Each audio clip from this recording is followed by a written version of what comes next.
Good morning. Good morning.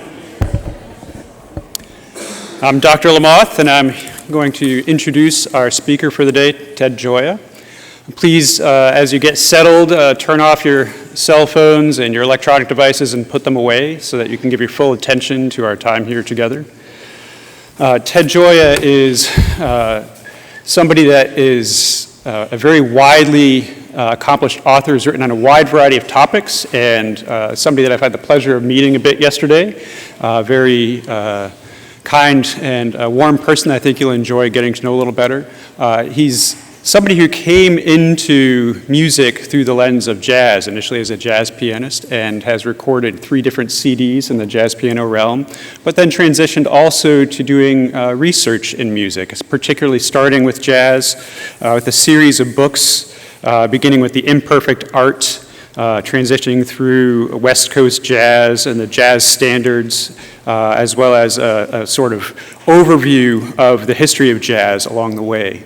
And has branched out from then into a wide variety of other topics, some that have more global implications, a series of 3 books, 2 published in 2006, Work Songs and Healing Songs, and the most recent one, Love Songs, The Hidden History, which he'll be talking about this afternoon from 3 to 4:30 for a graduate symposium that some of you may already know about. He's also published on Delta Blues and on the birth and death of cool, and that last book is less of a music focus rather than a cultural history of the concept of coolness. Today he'll be talking about the crisis in music for his MAD lecture this morning, Music and Discourse lecture. And so please welcome Ted Gioia to the podium.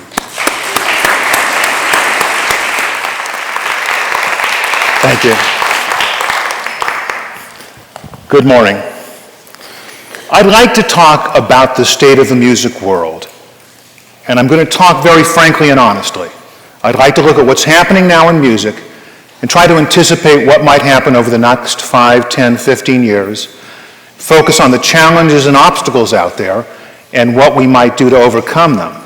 And there are many challenges and obstacles. In fact, I believe that the music world is in something of a state of crisis, and we're facing challenges fundamentally different than we have in the past.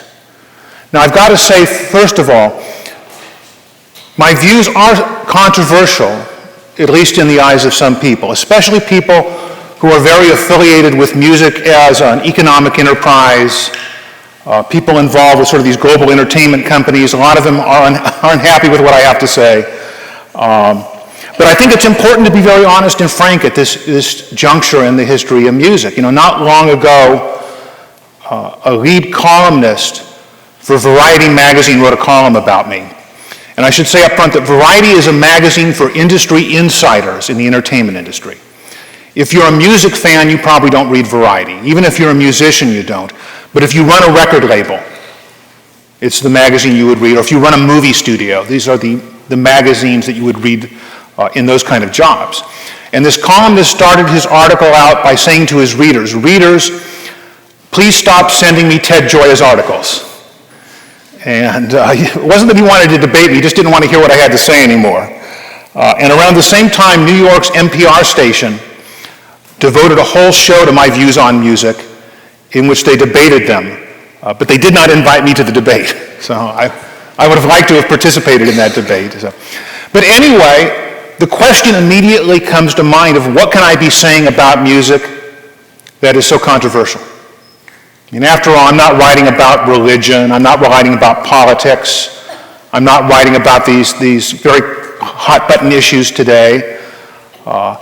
I'm talking about music, and I'm even talking about music in very general terms. It's not like I'm attacking Justin Bieber or One Direction. It's not like I'm questioning Miley Cyrus's twerking ability. I mean, if I did that, I would expect the angry mobs to be pounding at my door. But no, I write about music, very general terms from first principles, and drawing on empirical evidence. And what do I see? Well, the first thing I should say that even the people who disagree with me can see there's a crisis in music. Even people that are involved in these big entertainment corporations, of course, they measure it in terms of dollars and cents. they can see that sales have been declining for 5, 10, 15 years. Album sales, music sales have been declining. And if this trend continues, they will be in bad shape. The music moguls will have to maybe get rid of the corporate jet or stop having these lavish parties in Las Vegas and Hollywood, which would be a great tragedy. But even more acutely, the musicians feel this crisis. The musicians feel this crisis most of all, especially musicians who are trying to start out their career, as I imagine some of you are. What they see is the opportunities that previously existed for them have disappeared. And it's harder than ever before to make a living as a musician. Now, no one, to my mind, has been able to measure this decline, but as a historian, I've tried to figure out how bad is the decline. And I go back long term. Let's go back to the 1930s. In the United States in the 1930s, there were tens of thousands of places every night where you could go to hear live music, ballrooms for dancing, nightclubs for listening, and most of those have disappeared. Even more telling, in the old days, these ballrooms would employ large bands. 10, 15 musicians would be working. And so the size of the band has been downsized, the number of venues has been downsized. By my estimate, the number of musicians performing live in front of an audience each evening has declined about 90% since the 1930s. That's my estimate. And that's extraordinary because the U.S. economy has grown enormously since then. Spending on entertainment has grown, the population has grown, yet the opportunities for musicians have declined. And we've seen an acceleration of this in the last few years. And probably the best way of measuring this is just listening to how people talk. Listen to how musicians talk these days. When people get together, it's human nature, we want to brag about our successes. We want to brag about our achievements. But when you listen to musicians now, they tend to brag about their YouTube views. A musician will say, you know, I put up a video, I got 5,000 YouTube views. And the friend will say, well, that's nothing, I got 10,000, or I got 20,000. But how sad is that? Because YouTube viewers, by definition, are the people that refuse to pay for your music. If someone was buying your music, they wouldn't go to YouTube to hear it. So this would be like 7-Eleven bragging about shoplifting, where they would say, well, you know, no one's buying our product anymore, but look at them stealing it. We got to be doing something right. Look at how the people our shoplifting numbers are up this year. You know, this is the current state of music, where the musicians are in a race to see who can give away the most free stuff the fastest. And we're told that the winner is the person that gives away everything. And so this is the economic crisis in music. But there's another group of people who view the crisis differently. They see the crisis in technological terms. They say that the crisis in music nowadays is fundamentally one created by these technologies like file sharing and downloading and streaming and torrents and all this piracy. And they will tell you that everything would be great. We could solve this if the internet would just go away. You know, if the internet would go away, you know, life would be great again. No one would be stealing all this music. We wouldn't have these lousy streaming sites that are paying us nothing. But these people are in the worst shape of all because the solution they want could never happen. They're like the Luddites. Anybody here know who the Luddites were? Yeah, the Luddites, this was back at the beginning of the Industrial Revolution, and these factories were being set up. And the Luddites saw that the factories were taking jobs away from the villages. So they decided they would destroy the factories. So the Luddites would show with these clubs and these axes, and they would go and they would destroy the whole factory and the machines.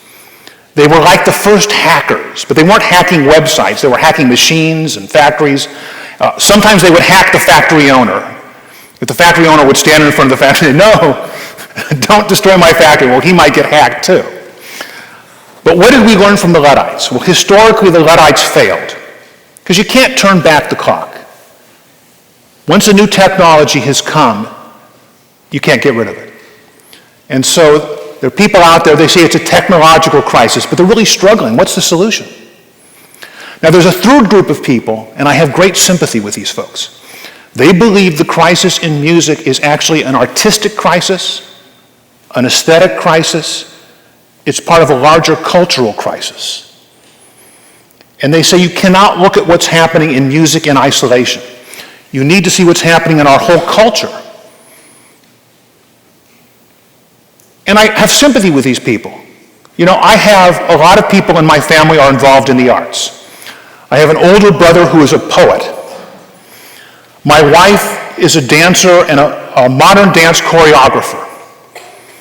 These folks have it a lot worse than musicians, a lot worse. And if you don't believe me, here's an experiment. Go out on the street, grab people at random, and ask them this question. Tell me the name of a single living poet. No, you can't say Shakespeare, he's dead. No, a single living poet. They can't give you one name. Give me the name of a single modern dance choreographer. They can't give you one name. Give me the name of a single conductor of a U.S. symphony orchestra. They can't give you one name. Give me the name of a single living architect. People don't know any of these things. And you can't blame them. It's really, we live in a media culture where these whole sectors of our culture are marginalized. Foundational parts of our culture, architecture, poetry, dance, they're marginalized and have disappeared from view. Now in music, we don't have it so bad. People can tell you the names of Beyonce or Kanye West. But if you ask them, give me the name of a single living jazz saxophonist, they wouldn't be able to tell you, or a living classical composer. So there are huge areas in our culture that have disappeared in this massive dumbing down. And there are folks that believe that the crisis in music is really just one symptom of this broader cultural crisis. Okay, so we have three diagnoses here.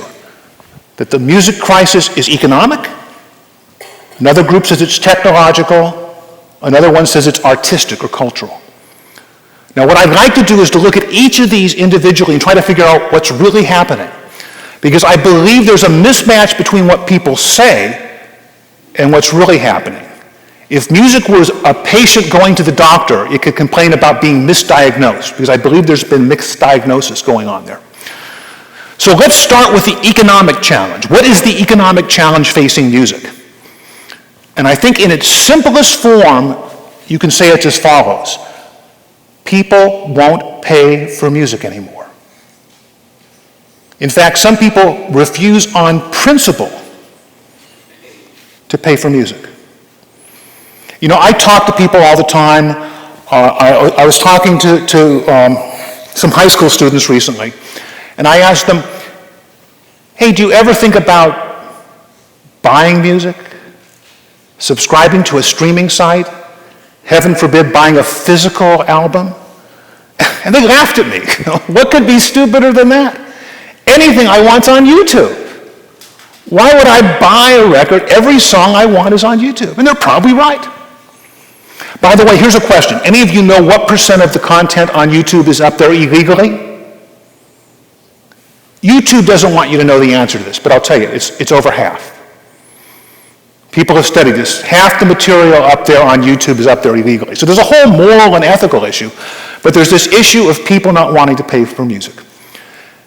And I hear people say this following statement all the time. They tell me, Ted, content wants to be free. In the internet age, content wants to be free. And so let's look at this question. Does content want to be free? I think this is very important. Are we actually in an age where you have music, you have to give it away? Let's look at this. First of all, I got to say this word content, I find a little bit of an irritant. I don't know what you think, but when I hear this word content, I just don't like it. 2 years ago, I took my family on vacation, and we went to Rome.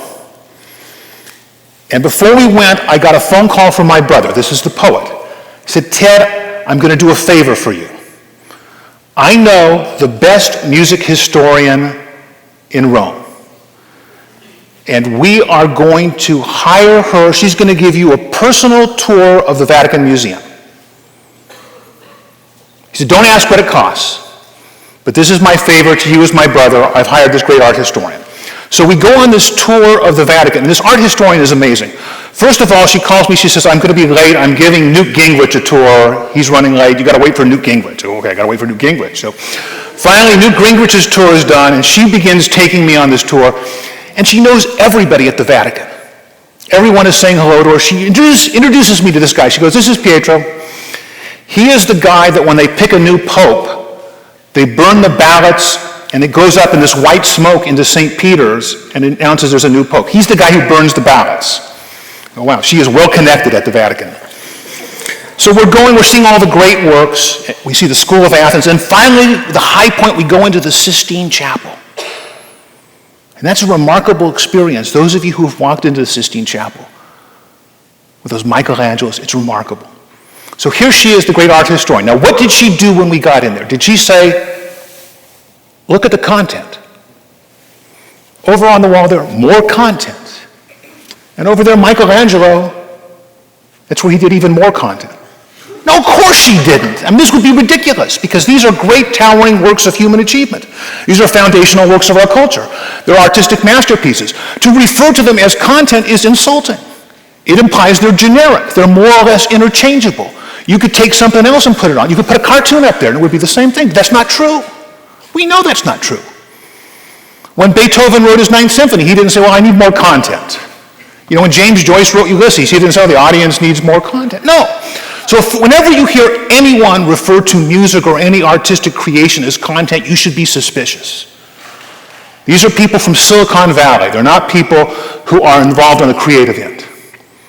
But let's look at the rest of that statement. The statement is content wants to be free. Content wants to be free. Does content want to be free? Well, if you look at the music industry, you might think so. People are giving it away. People are told by their record labels, well, you got to give it away for the exposure. But as soon as you look at the world on a broader framework, you see that content does not want to be free. Look at HBO. You've got to pay to get content on HBO, and it's got millions and millions of people paying every month, and the number goes up every year, their subscribers. I subscribe to Netflix. I pay for content every month on Netflix. A lot of people do. Netflix is one of the fastest growing businesses in the world. The NFL, does the NFL give content away for free? You tried buying a ticket lately? The NBA? You know, I subscribe to this thing called NBA League Pass. It gives me access to I can watch 12 different NBA games every night. My wife hates it. You know, my wife hates it.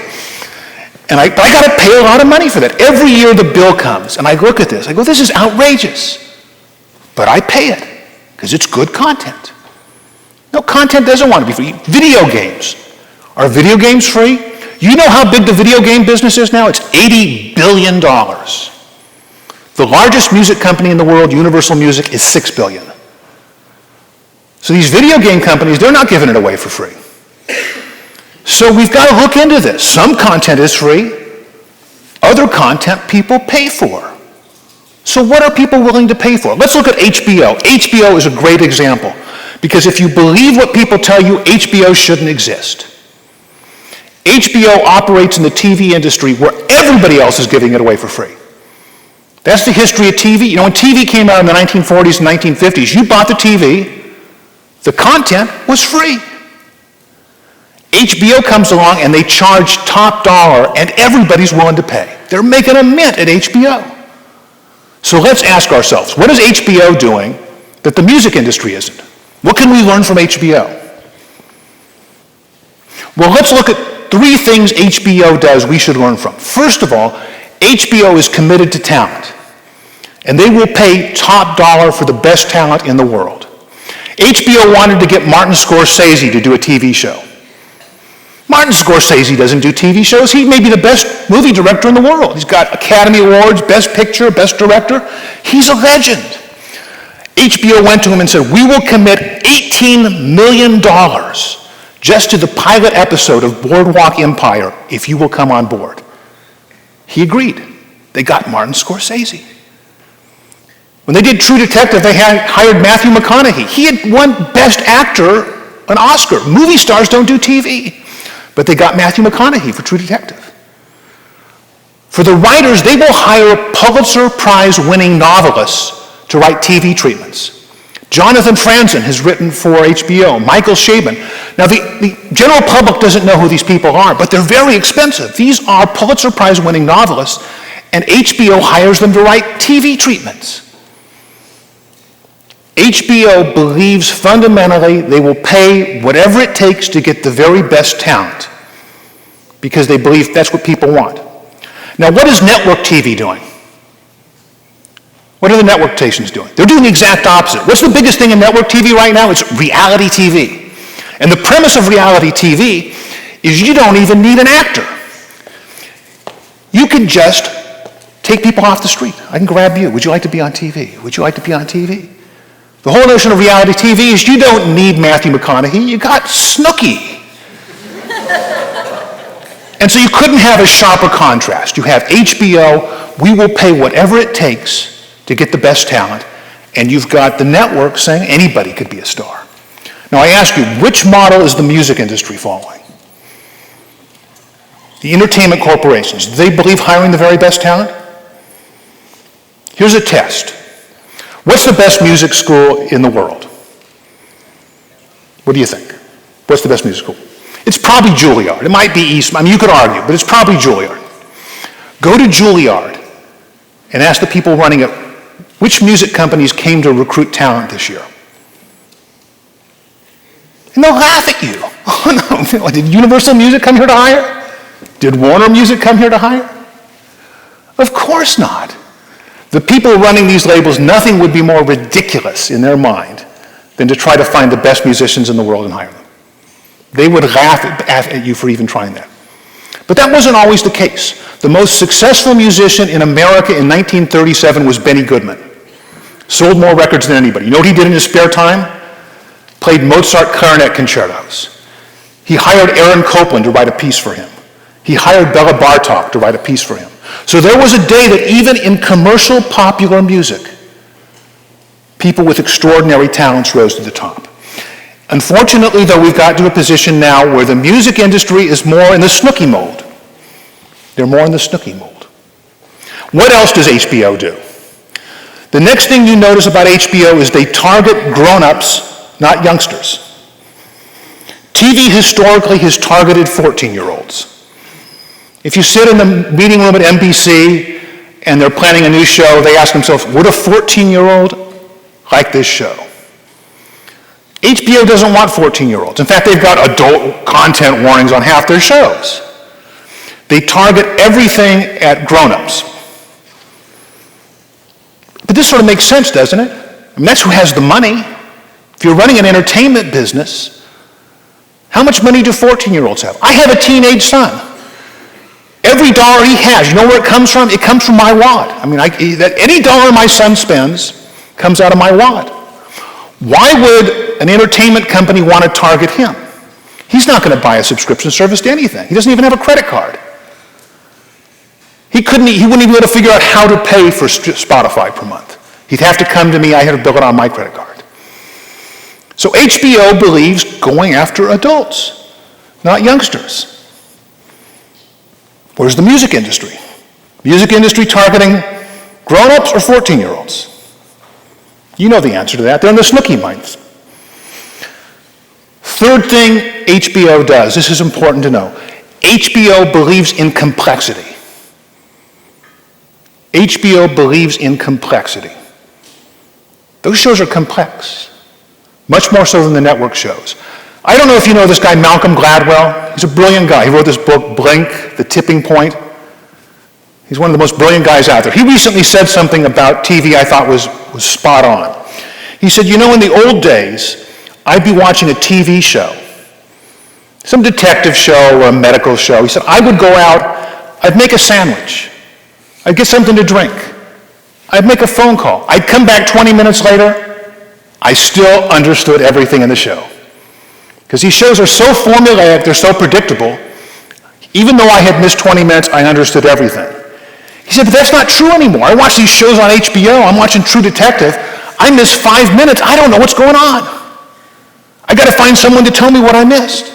He says, it's unbelievable how complex TV has gotten nowadays. And HBO has pushed that. Yet that violates everything you are told in the entertainment industry. You're told you got to make it dumber. HBO says we're going to do the exact opposite. We're going to make it very complex. What's the music industry do? Are they dumbing down the content? Are they raising it up to a higher level? So we see with HBO that content doesn't want to be free. What we find, in fact, is Stupid, dumbed-down content targeted at 14-year-olds has to be free. But if you give somebody something made by the very best talent, that's sophisticated, the highest quality, and you've paid top dollar to get the best people, you don't give that away. It's the same reason why I subscribe to this NBA League Pass. When I watch an NBA game, I know I am seeing the greatest talents in the world. I'm watching what LeBron does, or I'm watching what Kevin Durant does, or Stephen Curry. There is no doubt in my mind, these are the greatest basketball players on the planet. Now, when you turn on the radio and hear the latest hit, do you feel the same thing? When you hear the latest hit song, are you saying, oh, these are the greatest people on the... It is amazing that the radio found the greatest musicians on the... They call it One Direction, but they should call it, these are the greatest... Do you feel... No. Okay, so we've now unlocked the truth. What we are told is content wants to be free, but content does not want to be free. Good content will thrive. Let's look at the next thing. Look at the technological crisis. People say, oh, it's just technology is killing the music business. If it wasn't for the web, everything would be great. But you know something? The music industry has always hated technology. They hated records when records were invented. There's a famous instance in 1915, Freddie Keppard could have made the first jazz record, and he turned it down because he said, I'm not dumb enough to make a record. People would steal my stuff if I made a record. They wouldn't come hear me play. So the music industry hated records. They hated radio when it came out. Songwriters like Irving Berlin, George Gershwin, they hated to hear their songs on the radio. They wanted people to pay for their songs, and radio was giving it away for free. The music industry hated cassettes when it came out, because people were making their own mixtapes. And when the internet came out, the music industry really hated that, and they hoped it would go away. And they did nothing. They just let it take off on its own, with the end result that they handed all the distribution power in the industry to tech companies. In the old days, everybody involved in selling music had a vested interest in the success of music. From the musician to the label, the record distributor, even the record retailer. You go to like a Tower Records, and they lived or died by whether people wanted to buy music. Nowadays, you know what the biggest music company in the world is? It's Apple. And Apple doesn't need to make money in music. Apple wants to sell this. They would give away the music for free if they could sell more of these. The music industry today is controlled by Amazon, Google, Apple, Spotify. These are all technology companies. There's been a huge power shift. You can see it as a power shift from Hollywood to Silicon Valley. The music industry no longer controls their own fate, and so you have people controlling the technology who don't give a hoot about music. They don't understand music. So I will buy a record now saying, the record could be called Great Contemporary Works for Clarinet, and I go to Spotify, it won't tell me the name of a single composer. Oh, this is great, I bought an album on great clarinet works and I'm not told who's composing it. I mean, how stupid is that? But that's because the music industry has handed the keys of the kingdom to tech companies. So once again, you've got to cut through the noise. People say tech has destroyed music. No, it's not tech, it's the kind of technology, and it's the dumbing down technologies, the de-skilling technologies, like auto-tune. Some technologies empower. When they invented the piano, it empowered people. This was a new expressive tool that could do things never done before. Other skills are de-skilled by technology. For example, in foods, when they invented frozen foods, when they invented canned foods, when they invented microwave meals, those were technology breakthroughs, but they were de-skilling breakthroughs. The food didn't taste as good, but anybody could do it now. You didn't know how to cook. This is what's happening with music technology now, like auto-tune. The most emblematic technology in music today is Guitar Hero, which allows you to pretend you're playing the guitar, even if you don't know jack. And I think that's emblematic of what's happening in technology. So it's not that technology has killed music, it's the kind of technologies. Let me go on to the third area. In many ways, this is the most important of all. the people who see the crisis in music primarily as artistic, as aesthetic, as cultural.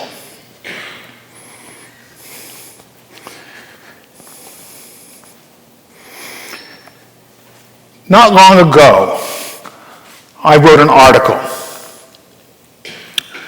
called "The State of Jazz Singing Today."